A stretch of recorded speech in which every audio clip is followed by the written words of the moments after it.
instead of spending on polls. Temperature goes high in Europe despite the winter season. On to those and other stories in detail. We start off with the top story for tonight. Accepting nominations for the local government polls will commence on the 18th of this month. The Elections Commission says that it will be concluded at 12 noon on the 21st of this month. Under Section 26 of the Local Government Polls Ordinance, polls will be held for all 340 local government bodies except the Alpitia Pradesha Sabha. Accordingly, mayors, deputy mayors, chairpersons, vice chairpersons and councillors will be elected for 24 municipal councils, 41 urban councils and 275 Pradesha Sabhas. The announcement for accepting nominations for the relevant polls has been published in all local government institutions from today. The number of female candidates who should be included in the first and second nomination papers by accepted political parties or an independent group has been stated in the nomination announcement. In addition, the details on the deposits that should be made by an accepted political party or an independence group have also been mentioned in the announcement. The Elections Commission has stated that the regulations pertaining to the local government polls have been published in the Special Gazette notification dated 29th December 2022. Voters who are eligible for postal voting in the local government polls should hand over their applications before the 23rd of this month. State officials who are scheduled to be deployed for election duties, members of 3 armed forces and police, officials and employees of essential services should submit their applications for postal voting through the heads of the institution to the district returning officer before the 23rd of this month. The district secretaries will issue the announcement on calling for relevant nominations. Display of announcement papers in the Anuradhapura district began today. The announcement papers were also handed over to all 19 local government bodies in the district today. All the relevant details included in this announcement, and there are 225 electoral wards in the Anuradhapura district. The number of registered voters is 723,580 and 2,284 candidates are to be elected by the polls in the district. The President has called for explanations from the chairman of the Ceylon Petroleum Corporation and Sri Lankan Airlines on the payment of bonus for the employees, disregarding the order given by the Ministry of Finance not to pay bonuses in the institutions that run at a loss. The President has taken this measure based on a report that the payments in these institutions have been made against the state circulars. Ceylon Petroleum Corporation has paid 2 months' salary as bonus to each employee, while Sri Lankan Airlines has paid a bonus of 100,000 rupees. According to the report submitted to the President, the Ceylon Petroleum Corporation has paid bonus, citing it has made profits following the fuel price hike. According to the report, a sum of 1.2 billion rupees has been spent for this purpose. All the 4,200 employees in the Petroleum Corporation have received each bonus payment of 2 months' salary. Among the top officials, there are employees who draw 500,000 rupees monthly salary. Such officers have received 1 million rupees each as a bonus. Meanwhile, there are 5,800 employees in Sri Lankan Airlines. Each employee has received a sum of 100,000 rupees stated as the 13th-month salary. A sum of 580 million rupees have been spent for this purpose. It is said that the payment has been made based on an order issued by the Supreme Court. However, the President has called explanations on this matter and decided to take stern action against the culprits. State Minister of Finance Ranjit Singh Balapatia says that an increased tax has to be charged from the 10% of the community who obtain higher wages for the benefit of the entire community. He said this joining an observation tour in the Ambalipitia excise station recently. 3.4 families have sent applications to Divisional Secretariat offices asking support for living. State Minister Ranjit Singh Balapatia says that the government has to look into the plight of these people. The state expenditure has increased between 200 and 300% of the state income as the government has reduced the taxes during the past period. State Minister Ranjit Singh Balapatia questions how to find money for this purpose. If we print money again, the inflation will go high. Therefore, the government has to increase the state income. From whom can we charge this? Now we have to address the 10% of the entire community who earn higher income. They should set aside some amount of their income for the survival of the 90% majority of the population. It is also difficult for the 10% higher income earners. Taxes are not imposed forever. When the government achieves its income targets at the first instance, it will reduce the taxes charged from higher income group. We all have responsibility to safeguard the entire society. The Ministry of Finance is committed to come out of this difficult situation while helping the low-income groups. The ports and aviation tax imposed on solar panel inverters has been removed with effect from the 1st of January this year. State Minister Ranjit Siyambalapatia stated this in a Twitter message. State Minister Siyambalapatia further said that bank interest income of senior citizens, a minimum 100,000, will be not subjected to the retaining tax. This decision has been taken considering the difficulties faced by senior citizens due to this retention. If the bank deposit's monthly interest income is higher than 100,000 rupees, it will be subjected to a tax limit. President Ranil Wickremesinghe visited the embassy of the Holy See in Colombo this morning to express his condolences for the demise of Pope Emeritus Benedict XVI, who was called to rest on last Saturday morning in the Mater Ecclesia monastery in the Vatican.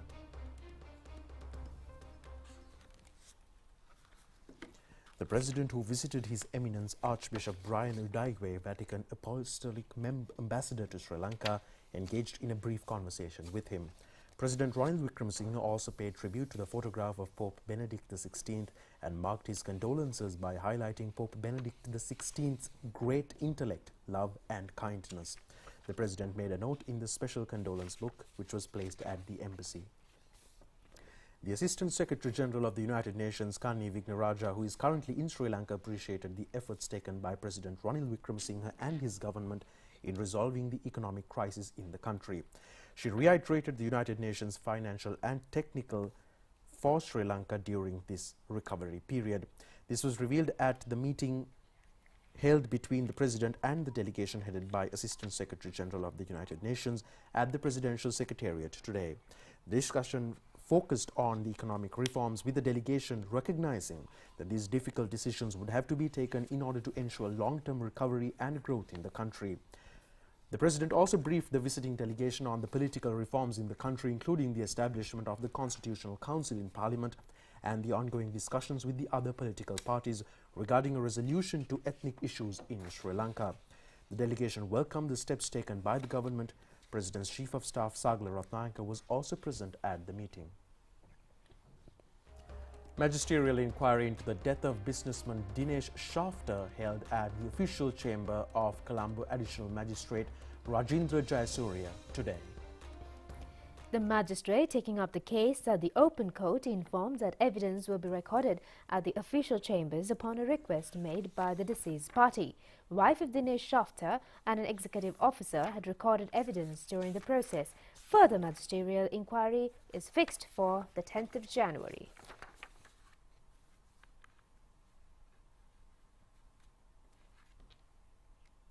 The Colombo Chief Magistrate issued summons to the three sureties who had signed bail bonds for bailout underworld gangster Kanjipani Imran to appear before courts today.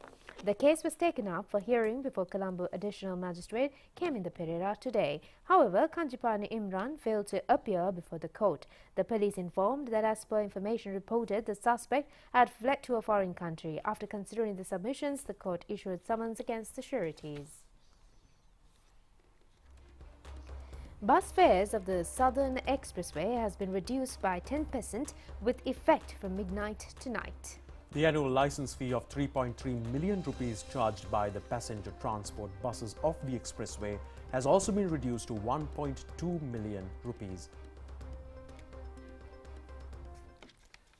The semi-luxury buses plying between Colombo and Kataragama have been declared as normal services with effect from midnight tonight. All these buses will charge normal fares accordingly. The license fee of 1,541 rupees charged by these buses has been decreased up to 1,117.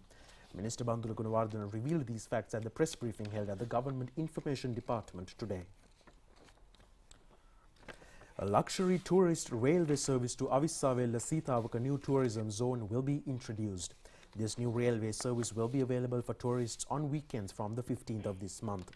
The service is beneficial for the tourists who intend to visit Sitavaka Wetland Botanical Garden and Labugama and Kalatuava reservoirs.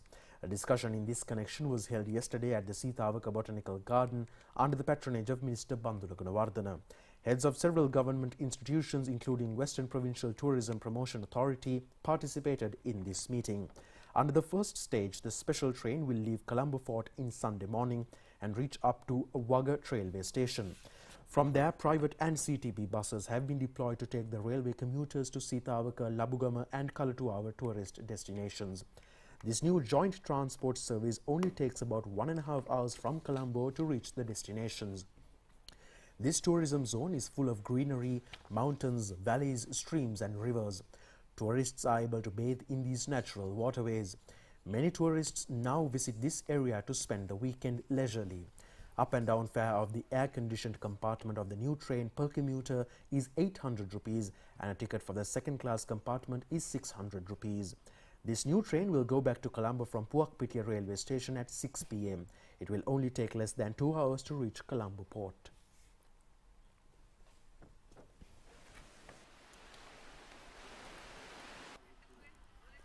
Minister Bandula Gunawardena said that as the second stage of this program, places of archaeological value in the Sitavaka historic kingdom will be developed for the convenience of the tourists who like to visit these places.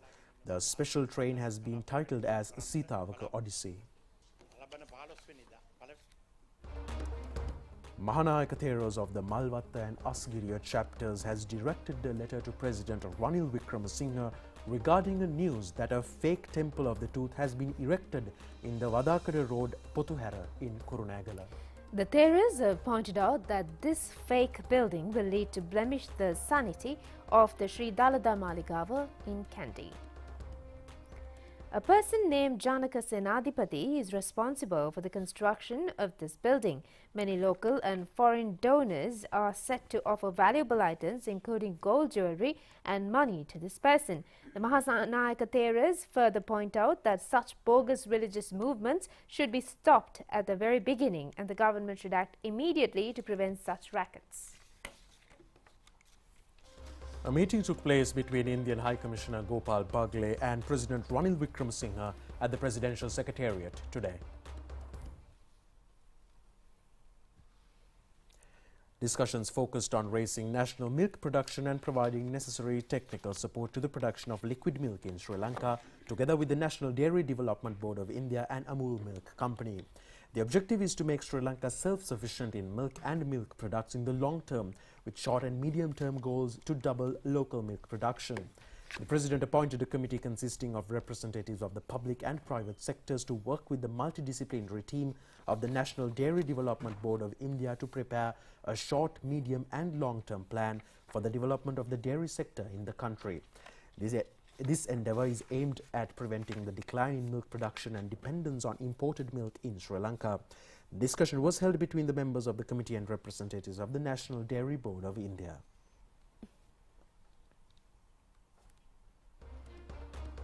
Sri Lanka is a country surrounded by sea. However, citizens have to face many difficulties in adding fish for their diet. A pilot project with new technological system was launched yesterday to ease these difficulties. Usually, a multi-day vessel of Sri Lanka stays over 2 months in the sea catching fish.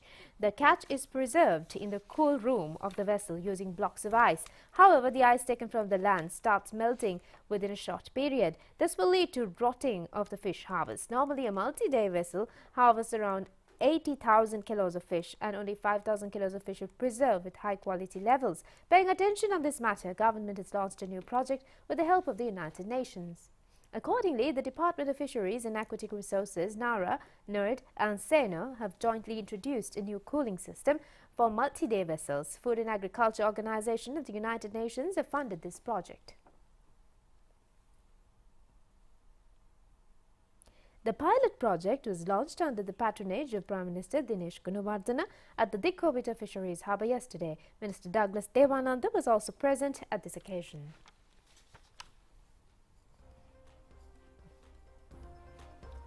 Polonnaruwa District Secretariat says that all the paddy lands in the district have been cultivated with paddy in this Maha season. The expected harvest in the Polonnaruwa district is 325,000 metric tons. 72,000 hectares of fields have been cultivated with paddy. 90% of this cultivation has been granted with fertilizer. 11,000 metric tons of urea and 12,000 metric tons of compost fertilizer have been distributed among the farmers.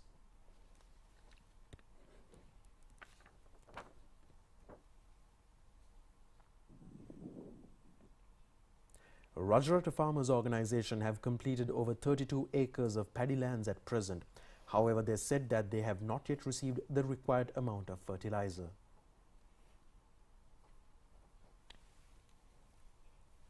Minister Mahinda Amravira says that about 800,000 hectares have been cultivated with paddy in this Maha season.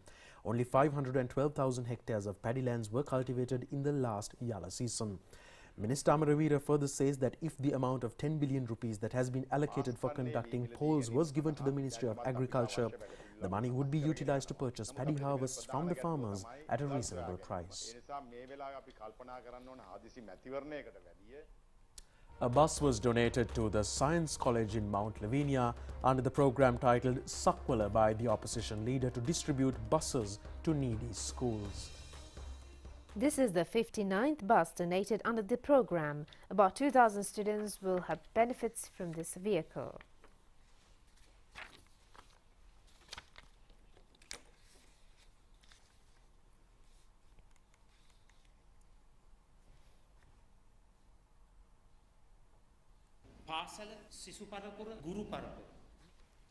An alternative arrangement has been made for passengers travelling from Anuradhapura to Jaffna using railway services. The relevant arrangements have been made due to the closure of the railway track from Anuradhapura to Omante for a period of 5 months. This is a report bringing to you by National Television's Gayatri Gopisudhan.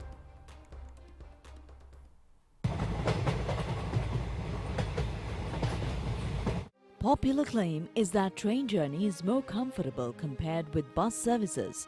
With the price increases in bus fares following the economic crisis, train is considered the popular choice among masses for commuting. Train journey has become a part of the life of communities in the northern part of the country. Following the 30 years of conflict, former President Mahinda Rajapaksa officially launched the railway services to the northern province on October 13, 2014.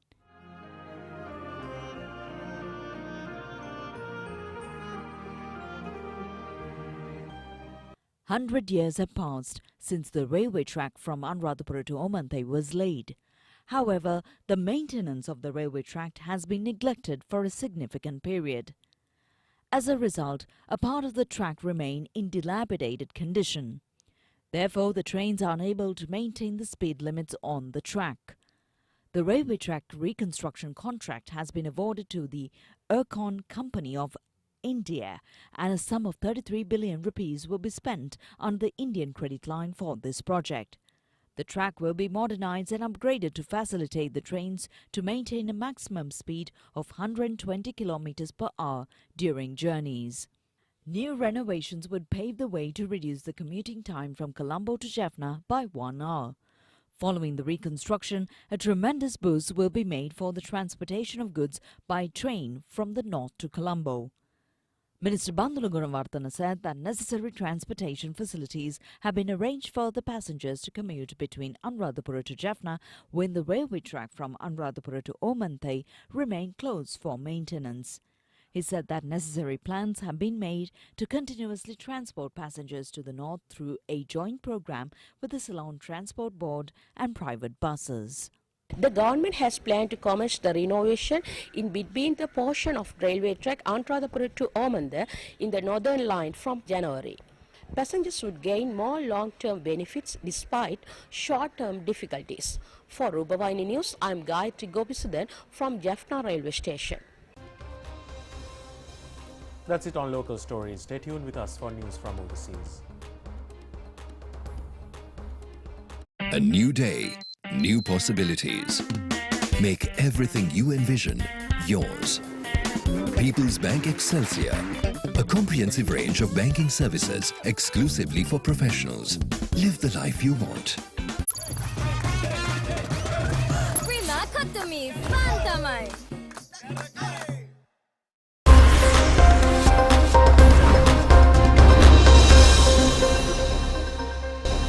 Welcome back, and we move on to news overseas now.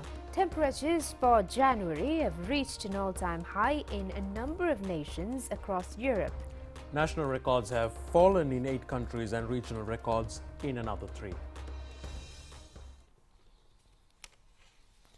The mild European weather comes as North America faces more severe storms days after a deadly winter cold snap left more than 60 dead. Heavy snow and freezing rain have been forecast for parts of the northern Midwest, while severe thunderstorms and tornadoes are expected in Texas, Oklahoma, Arkansas and Louisiana. But on the European side of the Atlantic, the weather has been balmy for many places at the start of the year. Warsaw, Poland saw 18.9 Celsius on Sunday, while Bilbao, Spain was 25.1 Celsius, more than 10 Celsius above average. Temperatures in the Netherlands, Liechtenstein, Lithuania, Latvia, Czech Republic, Poland, Denmark and Belarus broke national records. Station records were broken in Germany, France and the Ukraine. Heat waves have become more frequent, more intense and last longer due to human-induced climate change. The world has already warmed up by about 1.1 Celsius and temperatures will keep rising unless governments around the world make steep cuts to emissions. Norway, a major donor to the Amazon Fund, says the initiative to back the forest protection has been recommenced. And the initiative has been reactivated after Brazilian President Luiz Inácio Lula da Silva was elected back in office and vowing to halt deforestation. Norwegian government in a statement announced the revival of the fund, which is aimed at fighting removal of vegetation in the Amazon. The Norwegian government has indicated that Brazil's new president has signaled a clear ambition to stop deforestation by 2030. The fund still holds about $620 million. It has been frozen since August 2019 when former far-right President Jair Bolsonaro abolished its governing board and action plans. In 2008, in an earlier term as president, Lula set up the fund to receive international contributions to Brazil's efforts to stop deforestation. It receives payments only after deforestation is reduced. The funds are then spent on more such initiatives. Norway initially donated $1.2 billion, with Germany also contributing. US astronaut Walter Cunningham, the last surviving member of the first NASA mission to ever broadcast on live TV from orbit, has died at the age of 90. Apollo 7 was an 11-day manned mission in 1968 that tested the ability to dock and rendezvous in space. The crew also won an Emmy for their broadcast. It paved the way for the moon landing by Apollo 11 less than a year later. NASA confirmed Cunningham's death and said that he was instrumental to our moon landings program's success. A family representative said he died at a hospital in Houston on Tuesday from natural causes after a full and complete life. Cunningham was born in Creston, Iowa and went to earn a master's degree in physics from the University of California in Los Angeles. While working as a civilian at the time, he was one of the 3 astronauts chosen for the first manned spaceflight in the Apollo program. As lunar module pilot for Apollo 7, he was accompanied by Navy Captain Walter Schirra and Air Force Major Don Eisel. He had previously served in the US Navy and Marines and flew 54 missions in a fighter jet over Korea, retiring at the rank of colonel. After retiring from NASA in 1971, he became a public speaker and a radio host. A triplet of tiger cubs, including 1 white Bengal tiger and 2 rare variants of snow tigers, made their public debut recently in a wildlife park in East China's Jiangsu province. A triplet of tiger cubs, including one white Bengal tiger and two rare variant of snow tigers, made their public debut recently in a wildlife park in East China's Jiangsu province. The cubs were born on September 30th last year after their mother, a white tiger at the Nantong Forest Safari Park, was naturally conceived. The white tiger is an albino individual produced by the genetic mutation of the Bengali tiger. White tigers are only born to parents that both carry the recessive gene for white coloring. The snow tiger is a rare variant of the Bengali tiger as a result of further genetic mutation. The probability of occurrence is about 1 in 100,000. The three cute little beasts have no name yet, so the safari park has launched a name-collecting campaign on the internet.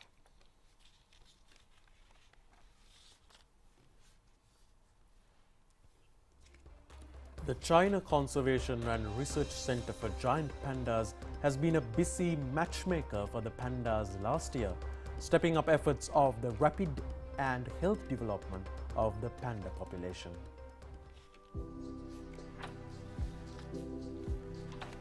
A total of 13 newborn cubs in 8 litters were born in the National Giant Panda Conservation and Research Organ in 2022, with more than 60% of twins. The number of captive giant pandas in the center has reached 364 so far, maintaining a steady growth every year.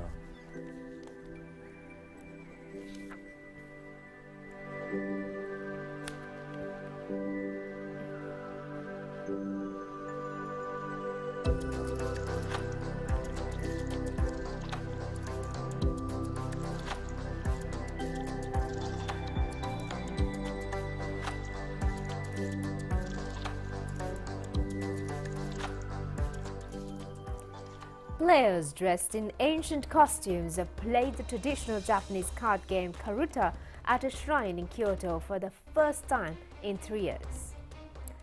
8 women clad in colorful kimono took part in the annual New Year's event at Yasaka Shrine yesterday. The event was cancelled in 2021 and 2022 due to the coronavirus pandemic. The shrine houses a mythological Japanese deity, Susanoo no Mikoto, who is said to have composed the first tanka, a type of traditional Japanese poem. The game features a collection of tanka written by 100 poets from the 7th through 13th centuries. 2 players compete face-to-face with cards in between. A reader recites the first half of a poem and players pick out the card bearing the latter half. 村雨の梅雨もまだひぬ牧の葉に霧立ち上る滝 Prima, cut to me, Fantamai!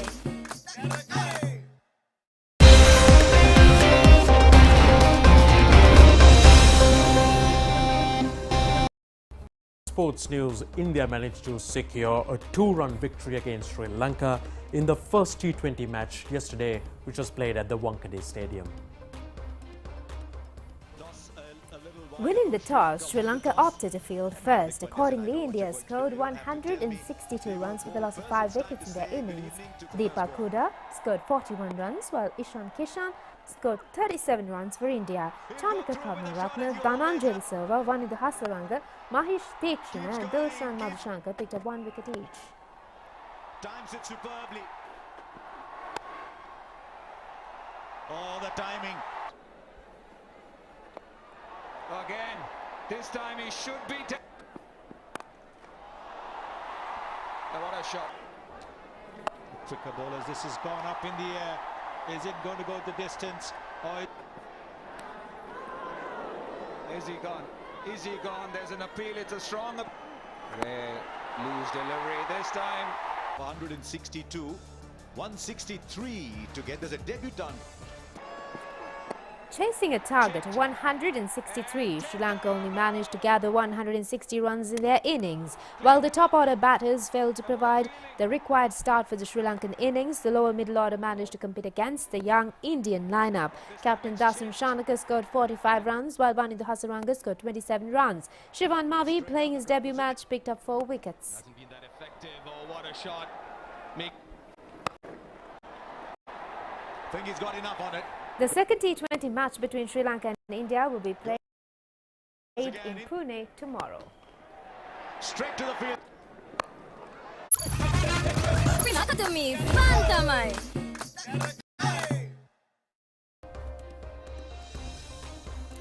That's all the stories for tonight. Do join us tomorrow for more of the very latest. Until then, good night. Good night.